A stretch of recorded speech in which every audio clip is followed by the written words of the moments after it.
Hi and welcome to Virtually the Teacher. My name is David Crisp and I'm just going to give you a short background as to what this channel is all about.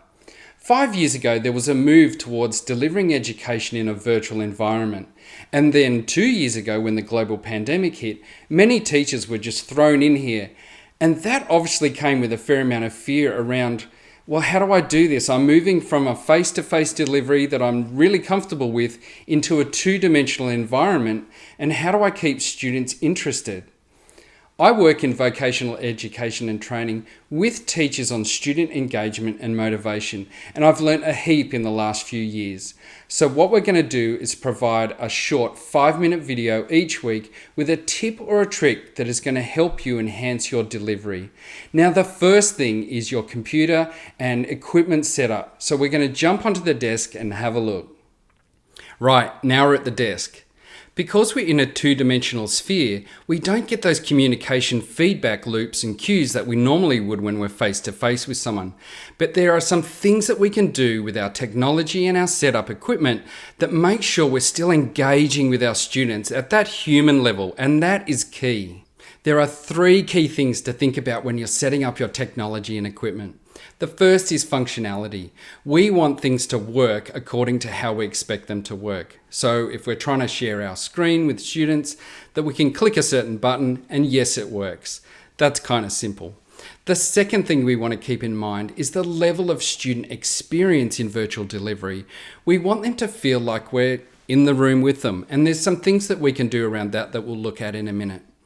Lastly, we want to think about what our particular style is as a teacher. We each have our different ways of delivering and how we like to present, so set it up in a way that suits your particular style. But by way of contrast, let's just jump on and have a look at how we used to look a couple of years ago when we first moved into virtual delivery. So this is how we used to look in virtual delivery. Sometimes I'm not sure if I should look at the screen and look at myself or look at the little green light up on the laptop there. I'm going to talk about the particular points in a minute about how we can improve this, but I just wanted to show you by way of contrast what things look like when I go back on the screen. The other thing I just want to highlight is sometimes we see this where there's people are near a window. But we'll talk about that in a second. Let's get back onto the proper one. That's a pretty stark contrast. So let's break down some of the things that you can do that will enhance the way that you appear in a virtual environment. Now, the first one is your camera height. You want to make sure that your eyes and the camera are at the exact same height. I know when I take my laptop to work, I prop it up on 2 reams of paper and an Oxford dictionary to make sure no one's looking up my nose, no one's seeing my double chin. Nobody needs to see that. The other thing is looking at the camera. Now, it's natural, even when I move now on the screen, my eyes want to dart down and have a look and see what's happening. And I'll do that now just to show you that if I'm looking down here and talking, it's very different compared to when I talk and look in the camera. I've had to train myself to do that. The way I've done that is I've just grabbed 2 of my favorite Seinfeld characters, 2 that make me smile. And what I do is I pin that up on the camera so my eyes are naturally drawn there. The next thing to look at is our sound. I'm not sure if you've been in a meeting or a training session where the presenter is talking through the microphone that's just on their laptop or computer, and you can hear background noise, you can hear a fuzziness sometimes. Sometimes their words drop off because the microphone just misses it. We know that leads to virtual connection fatigue, and it's tiring. If a student's in there for hours listening to a session, it's going to get pretty tiresome. So using good equipment is important. So when I first started, I just used my earpiece from my phone. It makes the sound so much better, so much clearer. I can hear people better. They can hear me. It makes a big difference. You'll notice I've got this microphone here. You don't need to go to that level, but use something that makes you clear and audible. One of the ways we establish connection with our students is by being visible. We want them to be able to see that we're just a normal person. They can see our eyes, they can see our hand movements, that we're not threatening in any way.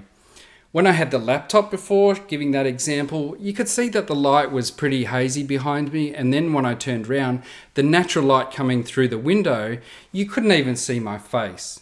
it's important to be illuminated. So I'm just going to even turn off the lights here and just show you what it looks like. So what's on in the room here is just the lights that are in the ceiling. Yeah, it's okay, but I'm sure you'll agree it looks much better when I've got some lights on here. So think about illuminating yourself in the virtual space. Two final things to think about to enhance your presentation is the background that you present in your virtual environment. So it might be something related to the industry that you're teaching in or a classroom. It kind of doesn't matter what it is, as long as it's professional and it's appropriate for the cohort. You want to try and make them a little bit more interested, and a simple thing like even the background can draw people in and make them more curious. The last thing is around your dress sense. You've got to dress professionally. You've got to show up. I've been in meetings where people are in their trackies or just t-shirts or whatever. And to be honest, it presents a bit of a, it's okay kind of attitude. And if you present like that, then it's amazing how that will rub off onto the cohort, that you go, well, if the presenter doesn't really care too much, why should I? Well, that's it for this week. I hope some of those things have been helpful, and we'll see you next time on Virtually the Teacher.